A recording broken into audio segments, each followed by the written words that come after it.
د کابل نیوز درنولیدونکو السلام علیکم. د انتخاباتو ځانګړې خپرونې ته مو زه اسماعیل شاکر هرکلی کوم. د افغانستان د ولسمشریزو ټاکنو لپاره د نمایندانو له ټاکنیزو کمپاینونو څه باندې یوه میاشت تېرېږي، خو د دغو ټاکنو په اړه یو بشپړ ډاډ لا هم نشته. افغان سولې لپاره د امریکا ځانګړي استازي زلمي خلیلزاد په خپلو تازه څرګندونو کې ویلي چې ټاکل شوی د ولسمشریزو ټاکنو وړاندې طالبان او امریکایان د سولې هوکړلیک لاسلیک کړي. دغه راز د ځینو ریپورټونو په حواله امریکا د افغانستان د ولسمشریزو ټاکنو د مخنیوي په هڅه کې ده. په همدې حال کې یو شمېر نمایندان لا هم په دې ټینګار کوي چې افغانستان اوس په داسې یو وضعیت کې نه دی چې راتلونکي ولسمشریز ټاکنې دې پکې ترسره شي، نو ځکه لومړیتوب سولې ته ورکوي.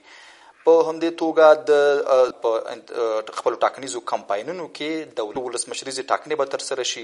د سولې او ټاکنو روان وضعیت په برخه کې د نمایندانو اندېښنې او د نمایندانو ډاډ څه دی، دا او دې ته ورته نورې پوښتنې به د ولسمشر له نماند نور رحمان لیوال سره په دې مرکه کې مطرح کړو. لیوال څه بحث څخه راغلی؟ ستړي مه شئ ښاغلی شاکر صاحب، هر کله راغلی. له دې ځای راپیلو څنګه مو ځان نماند کړ؟ نو د افغانستان اوسنیو حالاتو ته او دغه د تیرو څو لسیزو حالاتو ته چې ګورې، زما په ان باندې زما دپاره اوس حالات دې ته برابر وو په هیواد کې اوس داسې یو چاته اړتیا ده چې هغه راووځي چې د تیرو لومړی د تیرو 18 کلونو احوالو، بیا د هغه نه اخواته د تیرو 4 لسیزو احوالو څرګنده برخه نه وو. اوس یو درېمګړي ته اړتیا ده، یو داسې چاته اړتیا ده چې هغه په هیواد کې په دغو ناخوالو کې ښکیل نه وو، ورسره په هیواد کې داسې لاسته راوړنې ولري، پروګرامونه ولري او د هغو دپاره یې څو لسیزې کار کړی وي او په دې انتظار وي چې حالات دې ته برابر شي چې د سیاست راوځي او د هغې د جملې نه شکر دی چې یو زه یم. یعنی له کومو برنامو سره راوتلي داسې څه ځان کې وینئ چې که چیرې واک ته ورسېږي هغه به پلي کوي، تطبیق به یې کوي او هغه به د هېواد د راتلونکي په ګټه واوسي؟ نو تر ټولو ستره لاسته راوړنه زه خپله دا ګڼم چې موږ د تیرو ګروپونو چې هغه د هېواد په ناخوالو کې ښکیل وو د هغو برخه نه یو او د هغو په نه برخه کېدو زموږ دا تدبیر ښیي چې موږ د افغانستان دپاره پروګرام درلود ځکه د دوی برخه نه کېدلو. اوس حالات دې ته برابر دي لکه څنګه چې ما مخکې ویلې چې انشاءالله ولس هم په دې لاټه کې دی، نړیواله ټولنه هم په دې لاټه کې دی او دلته ښکیل لوري هم په دې لاټه کې دي چې یو درېمګړي لوري ته واک وسپارل شي او هغه پروګرامونه ولري چې کوم موږ تر اوسه پورې په خپل پاڼه nurrahmanliwal.com کې تشریح کړي دي او ورسره په لنډیز ډول باندې لس کړنې چې هغه دغه 3 اونۍ کېږي ما خپرې کړي دي او د نمایندانو ته مو د هغوی چیلنج هم ورکړی دی چې راځئ د دې نه چې یو په بل پسې ځینو بیخي کلتور جوړ کړی دی چې یو په بل پسې بدې سپکې سپورې کوي د کمپاین په ډول باندې. موږ ورته پروګرام 10 نکتې مو بیان کړي دي، 10 کړنلارې مو وړاندې کړي دي چې په هغه کې د افغانستان دپاره 2 جوپې حکومتولي ده، ورسره په افغانستان کې د حکومتولۍ وړتیا د 10% نه 80% ته لوړول دي، ورسره بیکاري له منځه وړل دي. حتی داسې هم موږ پروګرام لرو چې په 10 ورځو کې موږ کولی شو 1 میلیون دندې رامنځته کړو، بیا ورسره په 3 میاشتو کې نور 1 میلیون دندې رامنځته کړو او د خپلې حکومتولۍ تر پایه پورې 10 میلیونه دندې رامنځته کړو چې زموږ سیال نمایندان په دې باندې غلي دي. همدارنګه موږ د خپلواکۍ دپاره هم داسې پروګرام لرو. په افغانستان کې مو کار کړی دی، د هغه څو لسیزې د افغانستان د ډېرو برخو تجربه لرو چې هغه په ځانګړي ډول په ولسي برخه کې یا خصوصي سکتور کې لاسته راوړنې دي، د ټکنالوژۍ په برخه کې، د کاروبار په برخه کې چې په کوم باندې د هیوادو ملتونه جوړیږي. نو دغه پروګرامونه دي. ورسره موږ د ملت دپاره د خپلواکۍ دپاره هم پروګرام لرو چې څنګه وتوانیږو چې خپل اقتصاد، خپل صنعت په خپلو پښو باندې ودرو. دا ډېر مهم دی چې تر اوسه پورې بده مرغه زموږ ډېری هېواد دغه حکومتونو، دولتونو او سیاستوالو دې ته پام نه دی کړی، بلکې په یو ډېر بدرنګه شکل باندې سترګې پټې کړي دي او لاسونه یې پردو ته نیولي دي چې راکئ زموږ ملت سره کومک وکړي. بیا دوی هغه کومک هم په ناوړه ډول کارول دي، توانېدلي نه دي چې د هغه نه وړ استفاده وکړي. لکه اوسنی حکومت چې تقریبا نیمه نړۍ ورسره مرستې وکړي او هغه مرستو په پایله کې دوی همغو نړیوالو په فساد کې په لومړیو کرښو کې راوستل. دا خو درسته ده. ستاسو کمپاینونه څنګه روان دي؟ ځکه د کمپاینونو نه څه باندې 1 میاشت تېرېږي، خو ستاسو د لوی کمپایني غونډې شاهد نه یو او داسې د کمپایني پروګرام ما نه دی لیدلی. تاسو څنګه روان دی ستاسو کمپاین؟ دلته یوه ستونزه چې ما ورته اشاره وکړه هغه دا ده چې د بده مرغه په درېیمه نړۍ کې په ټوله کې او بیا په ځانګړي ډول په افغانستان کې برداشت داسې دی چې دلته سیاست او سیاستوال له بهر نه تپل کېږي، سیاستونه له بهر نه تپل کېږي. زموږ ولس تر اوسه پورې هم د ولسواکۍ په هغه مفهوم باندې پوه نه دی چې په کومه طریقه باندې اوس موږ د پوهولو هڅه کوو. موږ زه به یوازنی نوماند وم دا اوس چې ولس اوري، موږ د ولس سره کار کوو. په دغه بڼه باندې چې دا نور نمایندان غونډې کوي، منډې وهي، زموږ هغه طریقه نه ده. زموږ د کمپاین شیوه له لومړۍ ورځې نه بدله وه. موږ په لومړۍ ورځ باندې د ولس نه د مرستې غوښتنه وکړه، وروسته مو ویلې که تاسو خپلواک سیاست غواړئ نو موږ سره باید مرسته وکړئ. د هغې سره مو د بسپن پالنې یا چندې راټولولو کلتور دپاره رسیدونه مواد تیار کړل چې تر څو ولس په دې پوه شي چې که دوی خپل سیاستوال سره مرسته ونه کړي نو سیاست په دې باندې تپل کېږي. بیا مو هڅه وکړه چې اوس روانه ده، موږ د کمپاین طریقه بالکل مکمل نورو نمایندانو نه بدله ده. زموږ پلان دا ده چې موږ تر اوسه هم په ولایتو کې په جرګو جوړولو باندې مصروف یو، په اشربانیتوب یا داوطلبانه شکل باندې خلک مونږ را هڅوو چې تر څو زموږ دفترونه په خپلو کورو کې، په خپلو حجرو کې، په خپلو د کورو مخې ته، حتی په خپلو ډېرو وړو ځایو کې چې دوی لري لکه د یو لاسګاډي په سر باندې زموږ دفترونه خلاصولو هڅه وکړي، دوی مونږ سره وتړل شي، ولس د سیاست سره وتړل شي تر څو دوی احساس وکړي چې دغه سیاست زموږ خپل دی. نو په دې کې مونږ کامیاب یو. زموږ جرګې روانې دي او کمپاین زموږ په هغه ډول نه دی د ځان ښودنې نه دی، بلکې د ولسواکۍ د بنسټ جوړولو په بنسټ باندې مونږ راپاڅېدلي. څومره ډاډۍ چې په دې شیوه کمپاین هم کوئ، لرو پرتو سیمو ته ځئ او د خلکو سره کښېنئ او جرګې کوئ په حجرو کې، په جوماتو کې، او لکه څنګه چې تاسو خپله شیوه تشریح کړه، څومره ډاډۍ چې انتخابات کېږي؟ اوس خبره د انتخاباتو د کېدو دا په حکومت د حکومت په ارادې پورې اړه لري چې هغه تاسو په خپلو پیلیزو خبرو کې ورته اشاره وکړله چې هغوی اراده نه لري، بلکې د ټاکنو د مهندسي کولو هڅه کوي. د یو تخنیکی سړي په ډول باندې چې په بڼو پیژندنې موږ ورته وایو یا بایومیټریک کې موږ زما کمپنۍ او موږ تخصص لرو، په دې برخه کې کار کوو، بلکې کمیسیون ته مو وړاندیز هم وکړو که چېرته په لومړي سر کې تاسو نشئ کولی یا تاسو وړتیا نه لرئ نو موږ حاضر یو چې دوی ته وړیا یو پروګرام هم ورکړو چې ټاکنې رڼې پرې ترسره شي. هغه هم دوی په باندې سترګې غلې کړې. دوی لاړل د یو جرمني کمپنۍ سره چې تیرې د ولسي جرګې ټاکنې په خپلو هغه پروګرامونو باندې هغسې یو ناوړه حد ته بوتلې چې اوس ساده ما واورېدل چې په ډېر ناوړه ډول باندې دوی د تیر کمیسیون کمیشنران باندې 15 کاله بند وخېځاوه. او خو د خندا خبره دا ده او د تعجب خبره هم دا ده، د قانون یو لوړه خبره دا ده چې د همغو کمیشنرانو د ټاکنو پایلې دوی ته د منلو دي، خو کمیشنران باید بندیان شي. نو دغه حکومت د ولسواکۍ په هر ارزښت باندې هغه لوبې کړي دي چې تر ننه موږ ته د منلو وړ نه دي. تخنیکي بحث به هم کوو لیوال صاحب چې بایومیټریک ته تاسو اشاره وکړه چې کمیسیون کومه ژمنه ورکوي دا څومره باوري ده چې په هغې باندې دې باید راتلونکي انتخابات شفاف ترسره شي. ولې زما پوښتنه دا وه چې اوسنی سیاسي وضعیت څومره دې ته سازګار دی چې ولسمشریز انتخابات یې ترسره شي؟ ځکه تاسو د سولې بحث ګورئ چې خورا تیز روان دی، ډېر تود روان دی. ستاسو خپل باور څه دی؟ د سولې په اړه زموږ بشپړ باور په دې دی چې په افغانستان ولس موږ او تاسو ټول سولې ته اړتیا لرو. سوله باید د هر افغان لومړیتوب وي، زموږ هم لومړیتوب دی، زموږ په پروګرامونو کې هم لومړیتوب دی. خو اوسنۍ د سولې بهیر کې یوه ستونزه شته ده. هغه ستونزه دا ده چې په افغانستان کې د جګړې 3 مهم لوري دي، چې یو د کابل حکومت ده، یو د مخالفین یا طالبان دي، او ورسره په منځ کې د امریکا متحده ایالات دي. اوس تاسو ګورئ چې د امریکا متحده ایالات او د کابل د حکومت مخالفین یا طالبان په خپلو کې خبرې کوي. هغه خبرې د دوی د حکومت د خبرو نه په یو پټې روانې دي، حتی دوی ته بیګا ما واورېدل چې صرف یو کاغذ ورته وښودی چې دغه دی، خو ور هم نه کوي چې دا پرېکړه مو کړې دي.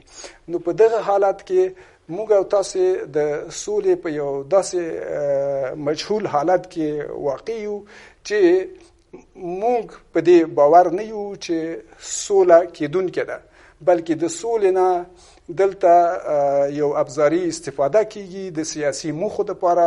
هغه د کابل حکومت هم کوي، هغه نور اړخونه موږ تورونه وو چې کوي. که دوی دا نه کولی نو دوی بیا درېمګړو ته میدان پرېښوده چې څوک یې درېمګړیتوب وکړي.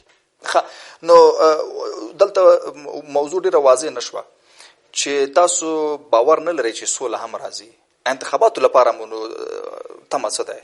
نو خبره دا ده چې که سوله را هم شي او باید چې راشي، موږ او تاسې د سولې د وروستو هم د ټاکنو دپاره باید تیاری ولرو، او ټاکنې زموږ او ستاسو د آینده ولسواکۍ دپاره اړینې دي.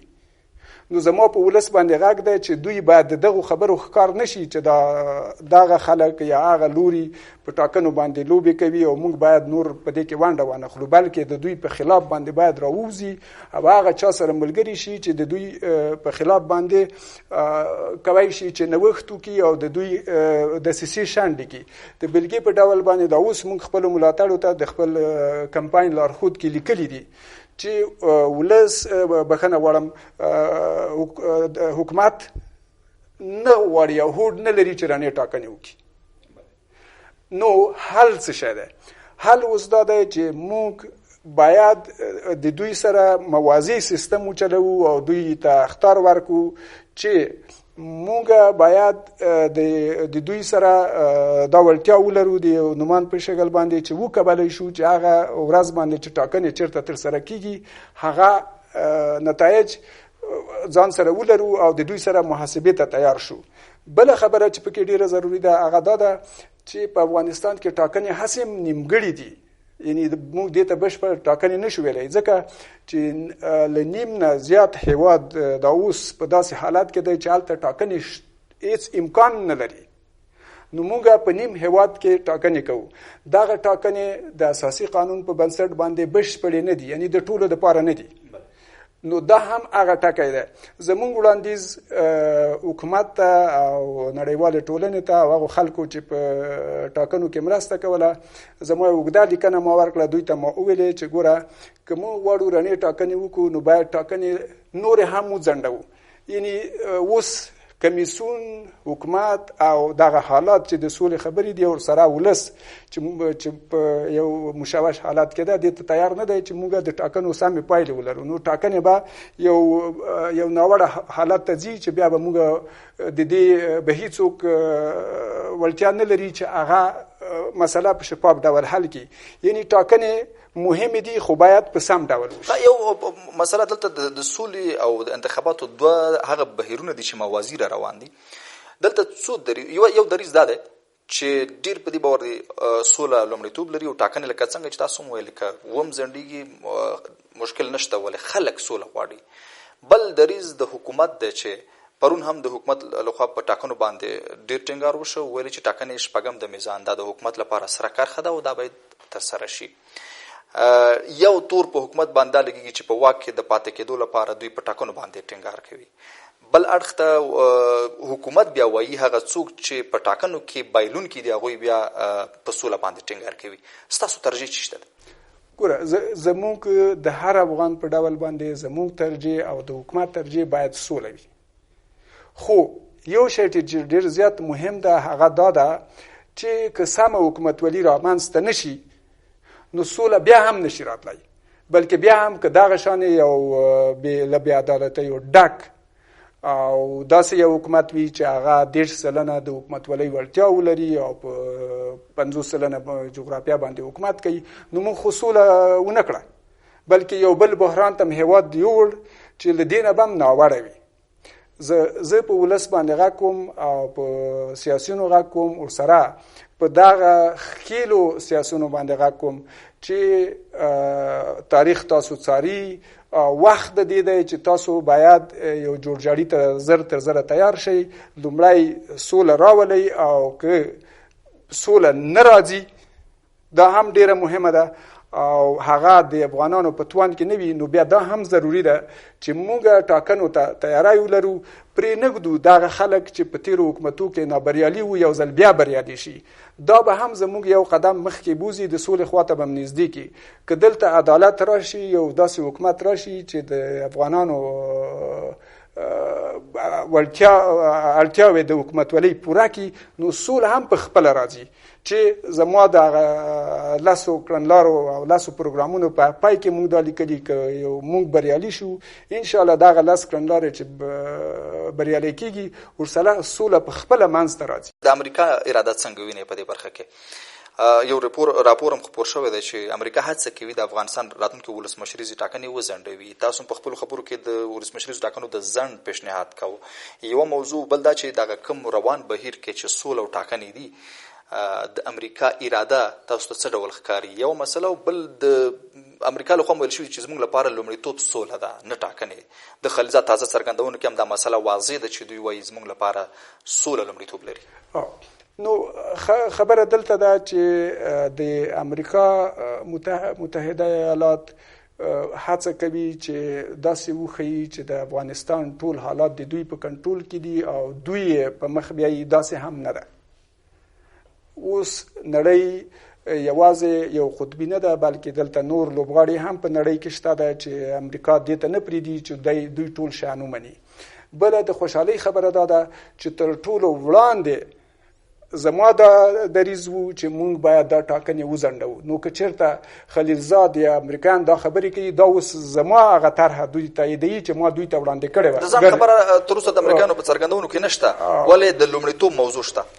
نو ښه خبره دا ده چې امریکایان دلته خپله هغه ناوړه تګلاره بدلوي او سوله کوي. موږ باید هرکلی وکړو او ملاتړ یې وکړو. نو دې کې هیڅ ستونزه نشته ده چې سوله باید راشي او سوله باید لومړیتوب وي.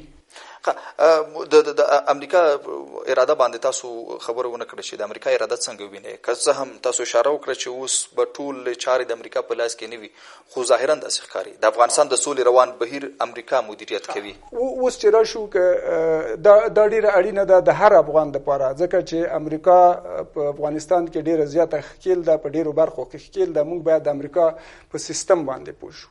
کله چې د امریکا په سیستم د حکومتولۍ باندې پوهیږئ، په امریکا کې دوه ګوندونه حکومت کوي چې دا اوس د امریکا سیاست چې څومره ویشل شوی دی په نړۍ په تاریخ کې موږ دومره ویشلي نشو پیدا کولی. دلته د ښاغلي ټرمپ کابینه او ټرمپ غواړي چې د امریکا لګښتونه کم کړي، هغه یو سوداګر دی او جګړې کمې کړي. خو ځینې نورې لابیانې شته ده چې هغه بیا د جګړې دپاره لمن وهي، لکه د دوی مخالف ګوند د هغو غوښتنه دا ده چې جګړې اوږدې شي. اوس ښاغلی خلیلزاد د دغو دواړو ترمنځ راګیر یو څوک ده. نو پریکړه د ټرمپ د خبرې ده، اخر به هم ټرمپ پریکړه کوي د متحده ایالاتو د قانون مطابق. نو یوه خوشبختی چې موږ لرو هغه دا ده چې ټرمپ دلته جګړه کمول غواړي او سوله راوستل غواړي. نو دا خبره یقیني ده چې سوله امکان لري. درسته ده د ځینو نمایندانو لخوا په روان ټاکنیز بهیر باندې هم ډېرې نیوکې دي او حتی یو شمېر نمایندانو د ټاکنو د تحریم ګواښ کړی دی. د نمایندانو شورا چې څه موده وړاندې دا مسله یادوله، لویه نیوکه دا وه چې حاکم ټیمونه دولتي امکانات کاروي. د دغې شورا له پریکړو سره د هغوی له ګواښونو سره موافق دي؟ زه لومړی په نمایندانو باندې یو غږ کوم چې دا ښه خبره ده چې دوی د شورا خبره کوي. خو شورا د نمایندانو په حقیقت کې یو بل اړخ هم لري چې نمایندان د سیالۍ دپاره راوتي، نه د شورا کېدو دپاره، نه د یو ځای کېدو دپاره، بلکې دوی باید د قانون له مخې، د ټاکنو له مخې، د پروګرامونو له مخې سیالۍ وکړي. ځینو نمایندان کېدای شي داسې انګیري چې دوی په تیرو راتلونکو ټاکنو کې دپاره پروګرام نه لري یا وړتیا نه لري، دا یو بنا کی. خو په حقیقت کې زموږ او ستاسو لپاره باید لومړیتوب دا وي چې نمایندان په دې باندې ټینګار وکړي چې دا خدا چې حکومت د ټاکنو د درغلیو کوشش کوي، حاکم ټیم به دا کوشش کوي د ملي بودیجې نه استفاده کوي. آیا موږ څه پروګرام لرو؟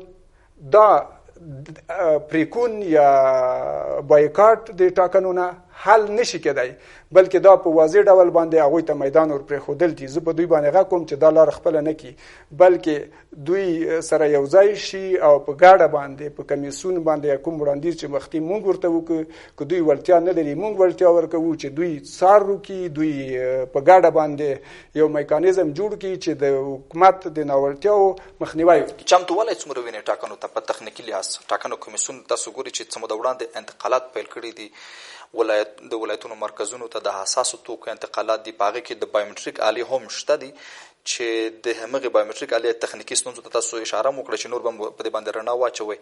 د ټاکنو کمیسیون له چمتووالي راځي؟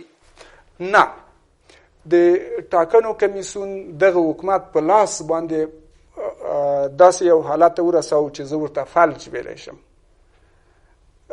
دوی له تیرو شپږو میاشتو نه چې د ټاکنو کمیسیون وټاکل شو، دغه موده کې دوی هغه بودیجه یا سیستم جوړولو اړتیا چې وه هغه یې کمیسیون سره مرسته ونه کړه، بلکې کمیسیون یې په داسې یو حالت کې وساته چې بیا په دې لنډ وخت کې ورته پیسې ورکړې. دوی یو ځل وویل چې موږ د بڼو پیژندنې سیستم یا بایومټریک سیستم لرې کوو، نیشو کوی. بهرنیانو ورته دا وویلې.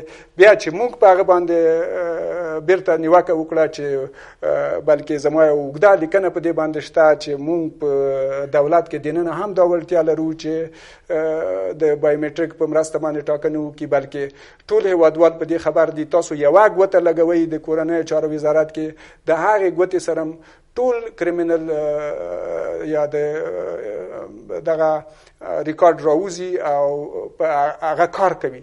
نو هماغه ټکنالوژي په ټاکنو کې هم کارېدای شوه، خو دلته چې د حکومت اراده نشته، نو په تخنیکي ډول باندې دوی یو بهرنۍ کمپنۍ ته دا قرارداد ورکوي چې په هغې کې د حاکم ټیم ډېر برلاسی ده، حتی د حاکم ټیم ملګري له هغه کمپنۍ سره په دې سیستم اخیستو کې ډېر غوښنه برخمن شوي دي. یو آله چې په بازار کې په $100 باندې تر یو $250 اخیستل کېږي، هغه دوی په زرګونو ډالر باندې اخیستې ده، په هغې کې ډېر ستر فساد شوی دی. اوس زموږ تخنیکي دغه غوښتنه په دې کې دا وه چې باید کمیسیون د نمایندانو سره کار وکړي، بیا د نمایندانو د همدغې ټولګې چې تاسو یې نوم واخیسته هغوی پرېکړه وکړه. زه په تخنیکي ډول باندې د هغې جرګګۍ مشر وټاکلم، کمیسیون ته مو لیک واستو چې تاسو دا سیستم موږ ته وښایي، خو دوی تر ننه حاضر نه شول چې وښایي. تیره اونۍ دوی په پټه باندې پرته له دې نه چې موږ خبر کړي، د ډرملا کمپنۍ هغه ګوندونه او ځینې نمایندانو استازي راغوښتي دي چې هغوی په دې برخه کې هېڅ پوهېږي نه. ستاسو نماینده پکې نه وه؟ موږ هېڅ خبر کړي نه یو، او نن موږ د ټاکنو کمیسیون ته لیکلی شکایت په دې باره کې ورکړ چې دغه کمیسیون زموږ نه پټه دا غوډه کړې ده چې موږ کولی شو هلته همداسې پوښتنې مطرح کړې. غونډه کې د بایومټریک د آلو تخنیکي ارزونه وشوه او انتخاباتو کمیسیون هم خبر ورکړی دی چې موږ بایومټریک آلې له تخنیکي پلوه وارزولې، نمایندانو احزابو ته مو د دې قناعت ورکړو، په همدې اساس موږ د دغو آلو انتقالات پیل کړي دي. خو تاسو سره لا هم په دې برخه کې اندېښنه شته؟ موږ دوی پوهېدل چې که موږ هغې غونډې ته ورشو نو موږ دا تخنیکي وړتیا لرو چې هغه کمپنۍ د چیلنج سره مخامخ کړو، بلکې نور نمایندان زموږ دریځ ونیسي او هغوی پوه شي، هغوی نه غوښتنه وکړي. یوه غوښتنه په دې کې دا ډېره ضروري وه چې دلته د نمایندانو دغه کله چې ټاکنې رایې یا پایلې شمیرل کېږي، په هغه وخت کې د دغې کمپنۍ دا کوډ باید وکتل شي چې په څه ډول باندې دا رایه شمیري. کیدای شي چې د لیوال رایه یو بل چاته وشماري، د یو بل چا رایه بل چاته وشماري، ځکه چې هغه خو دننه کولی شماري. لیوال صاحب باز جنبندي کوو د وروستۍ پوښتنې په توګه فقط یوه دقیقه کې راته ویلی شئ د شفافو ټاکنو د ترسره کولو لپاره ستاسو پیشنهاد څه وي؟ زما وړاندیز دا دی چې ټاکنې باید وځنډېږي، ځکه چې هم د سولې پروسه دا بهیر معلوم شي او هم ورسره کمیسیون وړتیا پیدا کړي او هم زمونږ نمایندان او حکومت په دې باندې سلا شو چې دغه میکانیزم باندې چې اوس دوی روان دي دا ټولو ته د منلو وړ وي. که داسې ونه شي زه دا اوس په دوی باندې غږ کوم چې ګوره تاسو موږ چې له دغه بهیر د ارزونې نه ویستلو ستاسو موخه صفا دا وه چې تاسو درغلي ته لاره هواروئ او هغه نور کسان چې نه پوهېدل هغه یې مو کېنول، هغوی غریبانو خو سوال هم نشو کوی. نو زما وړاندیز دا ده چې تر څو پورې د ټاکنو دپاره سم ټول بهیر ټولو ته د منلو وړ نه وي، که ټاکنې کېږي د هغو ټاکنو په پایلو کې راتلونکي حکومت به د منلو وړ نه وي بلکې یو نامشروع حکومت به. ډېره مننه کوم دا چې په موضوع سره بحث کړی. خوشحاله شو. ګرانو لیدونکو له تاسو ډېره مننه چې تر دې د موضوع ملتیا کوله. تر بیا مو الله مل شه.